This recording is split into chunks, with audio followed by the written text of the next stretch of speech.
Welcome back everyone to our YouTube channel WhatsApp batch. তো আগের যে ভিডিওটা ছিল যেখানে আমরা ম্যাকবেথের কিছু পার্ট নিয়ে আলোচনা করেছিলাম এবং যেখানে আমরা ফার্স্ট পেজের কিছুটা অংশ এবং সেকেন্ড পেজের কিছুটা অংশ সম্বন্ধে পড়েছিলাম। তো স্টার্ট হবে পেজ নাম্বার 4, ক্লাস 11 এর টেক্সট বুক ইনভারনেস থেকে। যদি কেউ আগের ভিডিও না দেখে থাকো প্লিজ তারা যাও এবং প্রথম ভিডিওটা দেখো, যেখানে আমরা ডিসকাস করেছি প্রথম টপিক সম্বন্ধে। তো পেজ নাম্বার 4 শুরু হবে ইনভারনেস থেকে। আগের বারের মতো আমি বলছি, প্লিজ প্রত্যেকে পেন বা পেন্সিল নিজের কাছে রাখো। কিছু সেন্টেন্স, কিছু ওয়ার্ড যেগুলো দাগ দিতে বলবো, প্রত্যেক সেগুলো দাগ দেবে। ওকে। ইনভারনেস, the castle of Macbeth। তো ম্যাকবেথ সে ক্যাসেল, সে রাজপ্রাসাদ, তার নাম ছিল ইনভারনেস। আচ্ছা, আমি কিছু জিনিস আগে থেকে একটু রিক্যাপ দিয়ে দিচ্ছি, ভিডিও থেকে কি হয়েছিল। ছোট্ট একটা ব্রিফ রিক্যাপ। আম যে ম্যাকবেথের সেই ভবিষ্যৎবাণীর বিষয়ে যে থার্ড উইশ তাকে বলেছিল সে স্কটল্যান্ডের পরবর্তী রাজা হবে, এবং সেই ভবিষ্যৎবাণীটা ম্যাকবেথের মনে খুব গভীরভাবে ঢুকে যায়, এবং তার মধ্যে যে ব্যাপারগুলো ঘটে যেখানে সে রাজা ডানকানকে হত্যা করা পর্যন্ত চলে যায়, এবং সেই কাজে, সেই ভাবনা চিন্তায়, সেই তার উচ্চাকাঙ্ক্ষায় সহযোগিতা জানায় তার স্ত্রী লেডি ম্যাকবেথ। তো তারপরেই সেই মুহূর্তে যখন রাজা ডানকান সেখানে এসে পৌঁছান, তো এটা ম্যাকবেথের জন্য, তার স্ত্রীর জন্য এটা খুব ভালো সুযোগ ছিল, কিন্তু এটা ডানকানের কিন্তু খুব খারাপ দিকে ছিল। ইনভারনেস, the castle of Macbeth, ইনভারনেস, ম্যাকবেথের সেই ক্যাসেল ওয়াজ প্লিজেন্টলি সিচুয়েটেড, যেটা খুবই সুন্দরভাবে অবস্থিত ছিল on a হিল, একটি পাহাড়ের উপরে। অ্যান্ড দি এয়ার, এবং বাতাস, about it was sweet and wholesome. And the air about it was sweet and wholesome, এবং তার আশেপাশের আবহাওয়া, আশেপাশের বাতাস খুবই সুন্দর এবং মনোমুগ্ধকারী ছিল। The nests, the বাসাগুলি that swallows or the martlets had built, যেগুলি সোয়ালো এবং মার্টলেট পাখিরা বেঁধেছে। মার্টলেট হলো ওয়েস্টার্ন ইউরোপে এক ধরনের পাখি। Under all the jutting friezes and buttresses of the building, তা সেই ক্যাসেলের ছাদের উপরে উপরে পাশাপাশি যে পাঁচাগুলো মার্লেস এবং সোয়ালোরা বেঁধেছিল, এই সব কিছুই যেন সেই ইনভারনেসকে আরো বেশি সুন্দর, আরো বেশি মুগ্ধকারী বানিয়ে তুলছিল। হয়তো দেখতে সৌন্দর্যপূর্ণ মনে হতে পারে, কিন্তু তার বিষয়ে, তার ভেতরে অন্য কিছুই রয়েছে। অনেক সময় সুন্দরের মধ্যেও কিছু ইভিলনেস থাকে, কিছু খারাপ জিনিস লুকিয়ে থাকে, হয়তো ইনভারনেস সেটাই রয়েছে। The king was extremely pleased, রাজা ডানকান খুবই আনন্দিত হয়ে গেলেন। As he entered the palace, যখন তিনি সেই প্রাসাদে প্রবেশ করলেন। নট অনলি, শুধুমাত্র এই কারণে নয়, ফর ইটস ওয়ান্ডারফুল অ্যাম্বিয়েন্স, সেই প্রাসাদের সৌন্দর্যতার কারণে, বাট কিন্তু also due to the attention and respect of his hostess, তার হোস্টেস, তার আমন্ত্রকের আতিথেয়তা এবং তার সম্মান, এসব কিছুর জন্যেও রাজা ডানকান অনেক বেশি আনন্দিত হলেন, প্রসন্ন হলেন। Lady Macbeth, lady Macbeth, who had developed the art of camouflaging। আচ্ছা, ক্যামোফ্ল্যাগিং হলো এক ধরনের কৌশল, যেটা এক ধরনের ছদ্মবেশের কৌশল, যেটার দ্বারা কেউ তার অনুভূতিকে, ইমোশনস কে লুকিয়ে রাখতে পারে, অন্তত এই ক্ষেত্রে।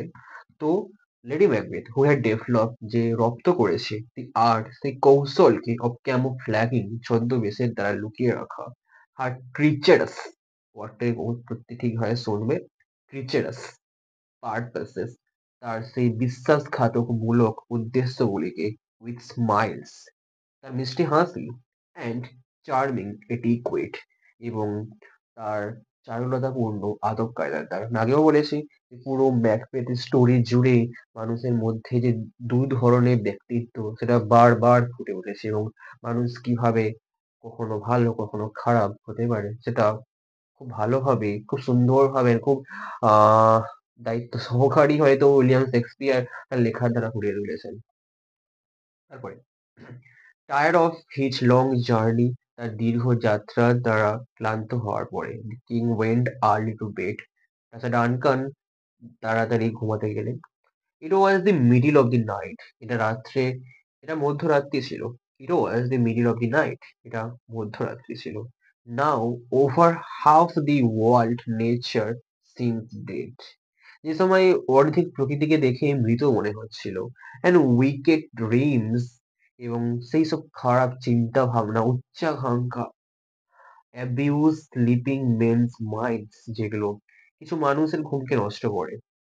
And none এবং তারা আর কেউই নয় but the wolf নেকড়ে or the murderer is out for hunt এবং তারা ছিল সেই নেকড়ে এবং সেই খুনিরা যারা তার শিকারকে আম মারার জন্য হত্যা করার জন্য বেরিয়েছিল। অবশ্যই এখানে ম্যাকবেথ এবং লেডি ম্যাকবেথের কথা বলা হচ্ছে যাদের রাত্রে ঘুম ভেঙে গিয়েছে তাদের সে জঘন্য এবং নিকৃষ্ট উচ্চাকাঙ্ক্ষার জন্য যখন তারা রাত্রেবেলা নেকড়ের মতো ধূর্ত নেকড়ের মতো জেগে ওঠে তাদের আম শিকারকে হত্যা করার জন্য।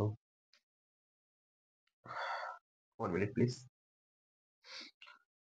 Okay, please 1 minute. This was the time এটা সেই সময় ছিল when Lady Macbeth wake up যখন লেডি ম্যাকবেথ জেগে ওঠে to plot the murder of the king রাজার মৃত্যু করার সেই ঘটনাকে চরিতার্থ করার জন্য।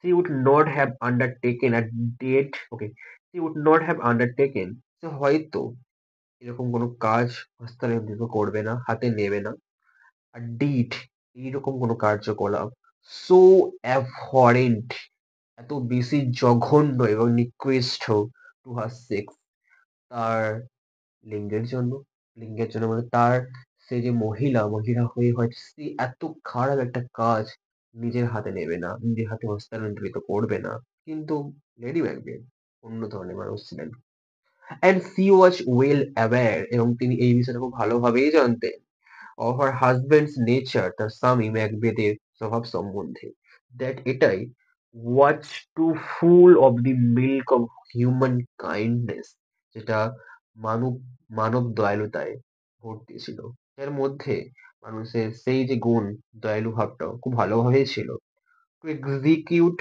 a contrived murder এইরকম একটা জঘন্য হত্যাকে চরিতার্থ করার মতো হয়তো সেই ব্যাপারটা ম্যাকবেথের মধ্যে ছিল না এবং সেই ব্যাপারটা সম্বন্ধে লেডি ম্যাকবেথ খুব ভালোভাবেই জানতেন কন্ট্রাইভড বলতে এখানে জঘন্যর কোনো ব্যাপারে কথা বলা হয়েছে ওকে তারপরে she knew সে জানতো that her husband তার স্বামী ম্যাকবেথ was ambitious উচ্চাকাঙ্ক্ষী ছিলেন বাট কিন্তু he was not prepared কিন্তু সে প্রস্তুত ছিল না for the height of crime অন্যায় সেই উচ্চতায় উঠতে which commonly accompanies যেটা সাধারণভাবে নিয়ে চলে সঙ্গে নিয়ে চলে inordinate ambition আকাঙ্ক্ষার সেই উচ্চতাকে সেই উচ্চতর আকাঙ্ক্ষা সেই উচ্চতর জঘন্য আকাঙ্ক্ষাকে পূর্ণ করার জন্য অন্যায় যে শিখরে উঠতে হবে সেই যে নিকৃষ্ট ভাবটা সেই জঘন্য ভাবটা সে সবকিছুর জন্য হয়তো ম্যাকবেথ প্রস্তুত ছিলেন না যেহেতু ম্যাকবেথের মধ্যে এখনো সে দয়ালু ভাবটা বেঁচে ছিল এখনো তার মধ্যে হিউম্যানিটি বেঁচে ছিল এখনো হয়তো সে মানুষ ছিল এখনো হয়তো ইভিলনেসটা পুরোপুরি তাকে খেয়ে ফেলতে পারেনি She had won his consent about the murder.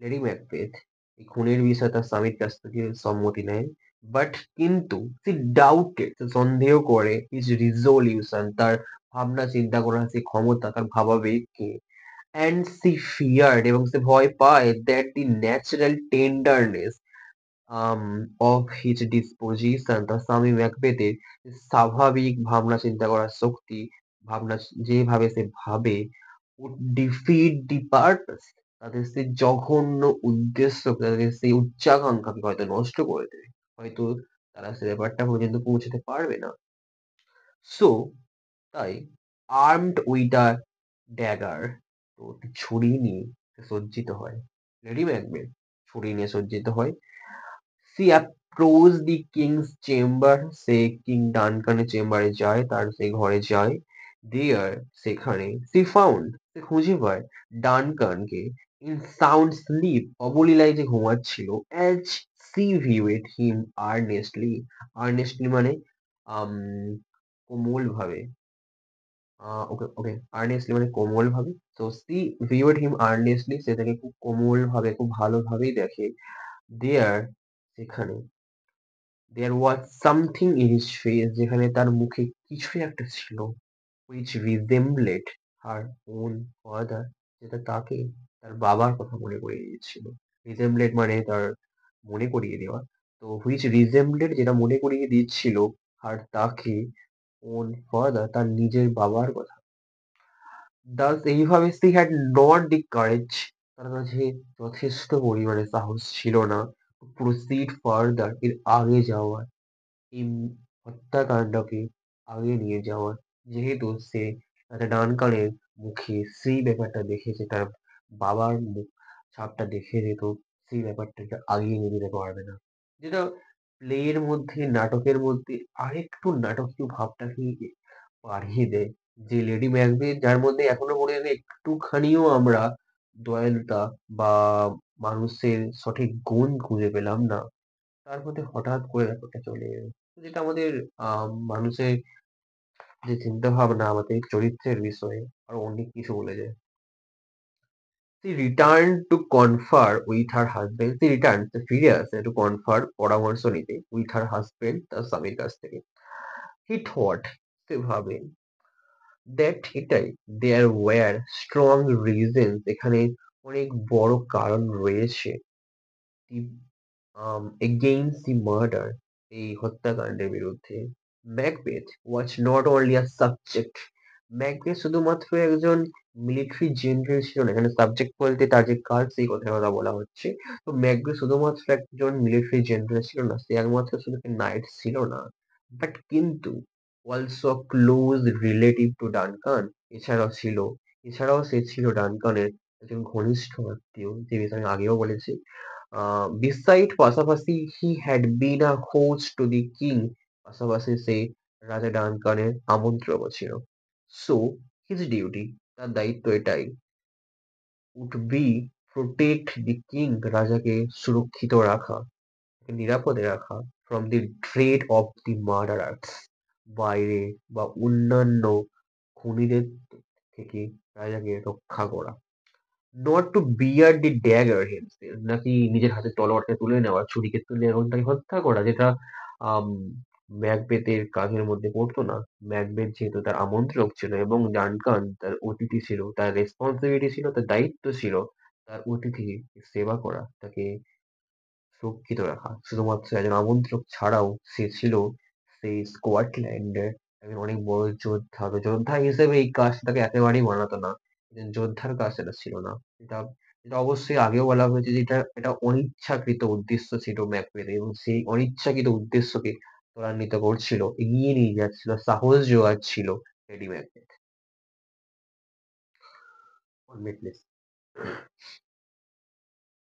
He also considered, এটাও গণ্য করে, সেটাও ভেবে দেখে, হাউ জাস্ট, ওকে, এই পুরো লাইনটা একটু ব্রেক ডাউন করছি, ছোট ছোট পার্টে ভেঙে বলছি, কারণ এর মধ্যে অনেক কিছু বলার রয়েছে। হি অলসো কনসিডার, এই বিষয়টা ভাবে, how just and merciful king this Duncan had been. আচ্ছা, মার্সিফুল মানে দয়ালুবান। আম, তো ডানকান রাজা হিসেবে একজন অসাধারণ মানুষ ছিলেন। তিনি তার প্রজাদেরকে যথেষ্ট ভালোভাবে খেয়ালে রেখেছিলেন, প্রত্যেককে সমান চোখে রেখেছিলেন এবং প্রত্যেকের জন্য আহ ন্যায়ভাবে কাজ করে গিয়েছেন।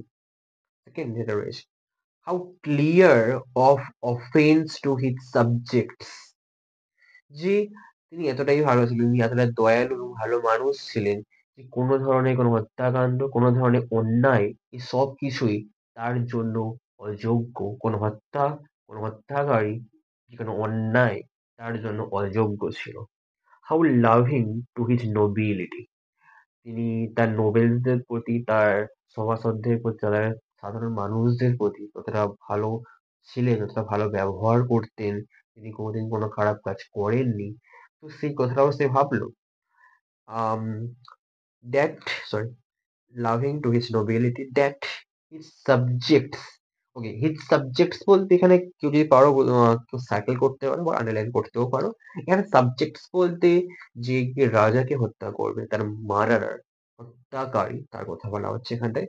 সাবজেক্টস আর ডাউটলি বাউন্ড। তার যে হত্যাকারী খুব খারাপভাবে সেই বিষয়ে জড়িয়ে পড়বে, আটকে পড়বে। টু অ্যাভেঞ্জ মানে কোনো কোনো হত্যার বা কোনো অন্যায়ের বিরুদ্ধে যে প্রতিশোধ নেওয়া হয় তাকে বলা হয় অ্যাভেঞ্জ। তো সেই হত্যাকারী আহ একটা এমন জিনিসে জড়িয়ে পড়বে যেখানে তার বিরুদ্ধে তার প্রতিশোধ নেওয়ার জন্য এগিয়ে আসবে সাধারণ মানুষেরা। অ্যাভেঞ্জ হিজ ডেথ, তার মৃত্যুর জন্য, প্রতিশোধ নেওয়ার জন্য এগিয়ে আসে সাধারণ মানুষরা। সাধারণ মানুষ তাকে এতটাই ভালোবাসতো, এতটাই যোগ্য রাজা মনে করতো, যদি রাজা মারা যান তাহলে পুরো স্কটল্যান্ড জুড়ে একটা অন্য ব্যাপার চলবে। এবং তারা প্রত্যেকে এটাই জানতে চাইবে যে আমাদের ডানকানকে কে মেরেছেন, কে সে হত্যাকারী। এবং সেই অবস্থায় ম্যাকবেথ এবং তার পরিবার খুব খুব খারাপ সমস্যার মধ্যে পড়তে পারে। সেই যে সমস্যার মধ্যে পড়তে পারে যেখানে প্রতিটা মানুষ জানতে চাইবে কে হত্যা করে, এবং কোনোভাবে জানতে পারে সেটা ম্যাকবেথ। তো তার ভবিষ্যতে কি আছে সেটা সত্যি ভাবার বিষয়। এবং এই ব্যাপারটা সম্বন্ধে যখন বলা হচ্ছে, এই লাইনটা বারবার মনে হয়ে পড়ছে যে ব্যাঙ্কো কি বলেছিল।